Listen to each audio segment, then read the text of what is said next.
Morning, Givers Gain. I'm really excited today to not talk about a whole bunch of banking product services, FDIC CDARS, how to find out how much you're covered with, etc. But today I'm going to take the privilege of talking a little bit about work-life balance. The reason I'm talking about work-life balance is because this room is filled with business owners, or we work for companies, we have a lot of clients. We're trying to figure out how to balance this all. I actually started on the journey myself when, as a young mother, I started having one, and then two, and then three little ones. And I just thought, I enjoy work. I'm from Jamaica, so you have 1, 2, 3 jobs. I love that, right? So you figure out, how am I going to balance this? Then after a while, I decided, I've been in America for a while. I'm going to go for my bachelor's, and after that, I'm going to go for my master's. After that, I'm going to do my PhD. I got time on my hands. I mean, these kids can raise themselves, right? So I decided I'm going to try to figure it out. I used myself as my own experiment to try to figure out, how is this all going to work? So I decided to write, this is my second book. First one was called 9 to 5 or something like that, because we don't know what that looks like in our world. But I'm not going to talk about me. I'm going to talk about balance. So click. Maybe. Maybe. I thought it was going to work. Please do not time me on that. You need an extra seat. There you go. All right, so one of the things that I want to focus on when we think about balance is really learning to say no. Taking breaks in between and being flexible. Prioritize your time. For a lot of us as business owners, we do not like to say no. We don't even want to say no to our clients. We want our clients to believe that, oh yeah, we're so on top of it. And then if you're not giving them exactly what they need, then that time just sort of like goes by. So it's okay sometimes to say no to your clients. Why? Because you may need that specific time. It may be a time that you might say, I will get back to you. But whatever you say, be always true to your word. Clearly, I have gone through my, what do you call it now, Toastmasters as well. So I'm inducted into Toastmasters. So I know about adult learning and listening. So if the slide is up there, I don't have to go through every single slide. But I will tell you about the photos though. Really? Yes, you see the dance on the, I play around a lot with sporting events, and clearly I don't do any sports. But at times we're just a change of clothes. And I think sometimes we wear so many hats as business owners, women, men, and we're trying to figure out, what are some of the goals in my life? But while you're going for those goals in your life, are you balanced? Is everything in harmony? Is your family life okay? Is your love life okay? Is your mental health okay? Is your physical health okay? Right? And are you doing the things that you actually enjoy? I remember thinking to myself, I did not want to be a bitter old lady. So I love to do all these things. The only thing you'll see my husband in is a photo with the kids. Anytime there's a birthday, an event, a graduation, he's always there. He was there at our wedding 25 years ago. But everything else I do by myself. Like I solo travel, or I travel with my girlfriends. I go out to play sports. I was even in Santorini, enjoying great food and the view myself on a camel in Dubai. That is me in my office though. So when I get suited up, I've got the same personality with my clients, but I look a little bit more decent. And then of course with my boys and my husband. All right, so another thing actually is work. So when we think about work-life balance, we think about balance, we think about life, we think about work. And then we try to separate it all out. And we try to, for the most part, go with, here's a bullet point of things to do. I'm doing A, B, C, D, E, 1, 2, 3, 4, 5. Instead, I want to have us think a little bit differently. How am I going to incorporate, right? So I know I'm a woman, so I can speak from a woman and a mom standpoint, raising kids and all of that stuff, and I never miss an event. All my boys have been in sports, football, baseball, karate, and it's not just the games, it's the practices, the rehearsals, and they're all 3 years apart. So, one's in Bogan Park, one's at Mill Creek High School, one's at Tequila, the other one's in the car eating Cheetos, right? But how do you figure it out? So can I respond to an email while I'm sitting in the car with the little one doing something? Yes. Can I have something in the oven or the air fryer while the washing machine is doing what it's supposed to do, and I'm sitting for those 45 minutes to an hour, and I'm just chilling with some candles and a drink, right? You can't do that. A lot of times it's how we think about the things that we have to do, right? So your to-do list, learn to love it. I always, years ago, probably a couple of decades ago, I heard this someplace and it resonated. I start to think about not a to-do list, but wow, I get to do this today. I get to do this. And so many things, it's technology, it's machines, it's everything. So if we change our mindset, you're eliminating at least 95% of your stress. Because stress is how you perceive things. It's how you think about things. And it's controllable. Things are going on out there, but does it matter?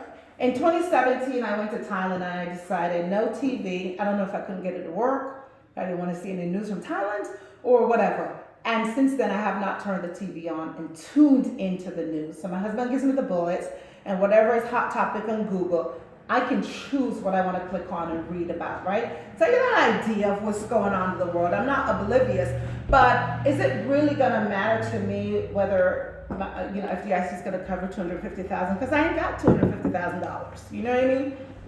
So block out the distractions and learn how to better delegate. Some of us, we don't delegate to our kids. We still clean their rooms and clean their bathrooms. I remember when my boys, I would always measure them up to the washing machine. It was a top-loading washing machine. And I said, come here. Can you see in the washing machine when you stand there? They go, yes. I said, okay, it's time for you to learn to do your laundry. Because I'm doing football clothes like every night.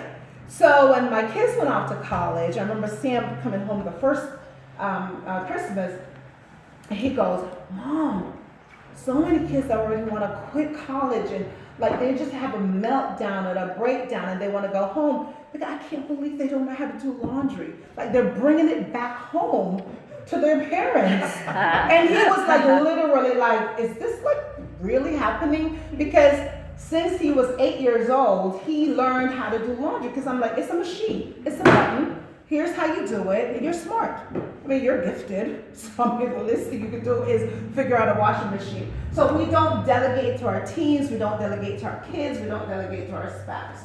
Give your time self to relax. Give yourself time to relax. Oh my gosh, relaxation. What I do best. My middle name is David Anderett. I'm sorry. What we do best, we love the beach.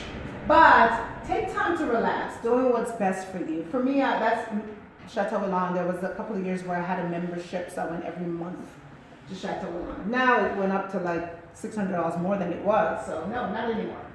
I'm waiting for a gift card.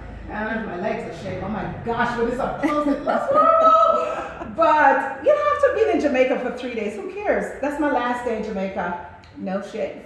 And on the beach. I really enjoy relaxing. I go away for 4-day weekends, long bank holiday weekends. Sometimes if I have a sub on a Tuesday, Charmaine is away. Let me know.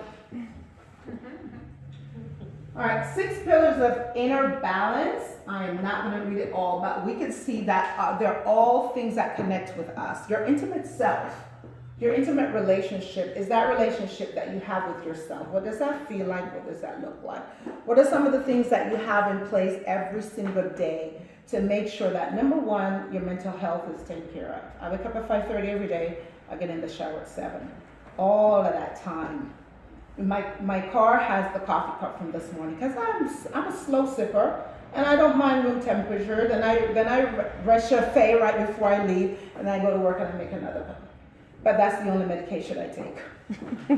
Your job, your children and family, your house, your material possessions, all of these things help to enhance our lives. But most importantly, remember that inner balance. If you're missing any component of wellness in any of these areas, and not to say everybody has children, but we're all here. Everybody has a family, right? Not to say, well, everybody doesn't meditate. All of us are spiritual beings, so you should. If you're in here, you don't have friends, well, if you're in here, you must have at least one friend, at least in this room. We all have jobs and careers, we're here. And of course, we are who we are, our intimate selves.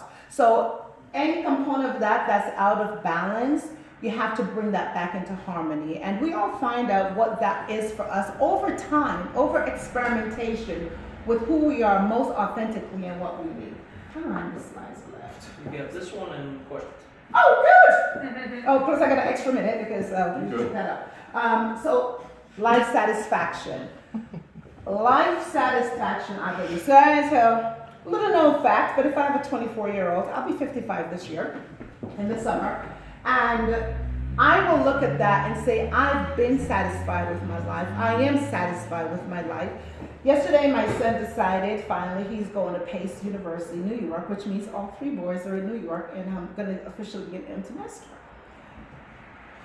So as we pay for the housing application, to get that all going, I was in like, wow, Charmaine.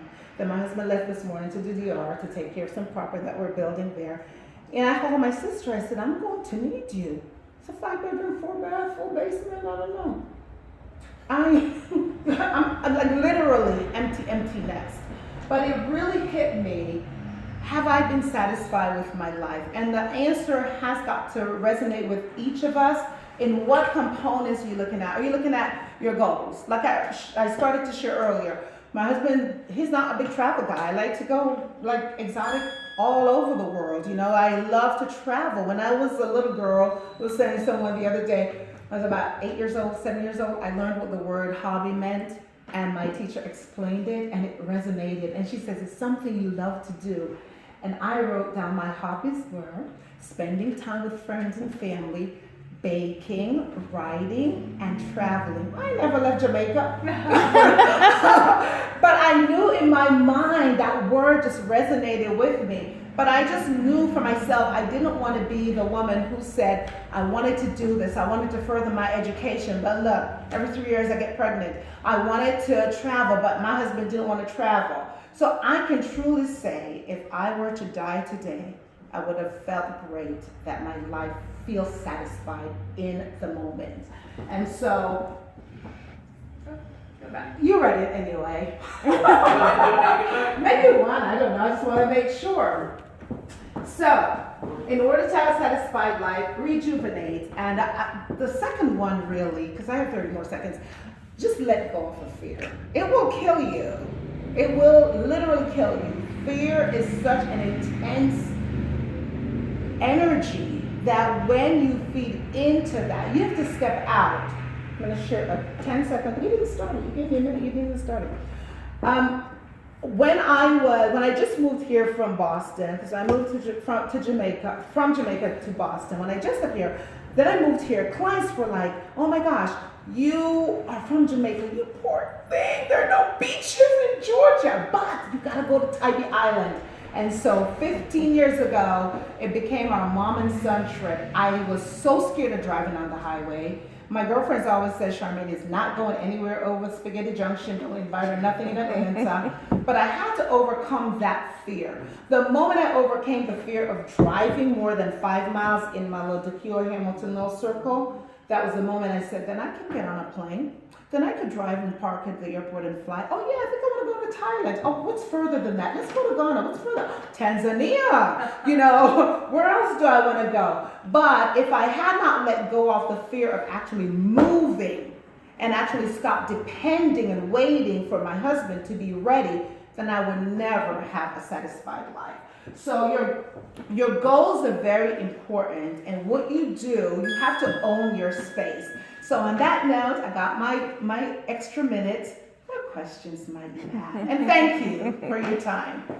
Any questions? I think so. At the end.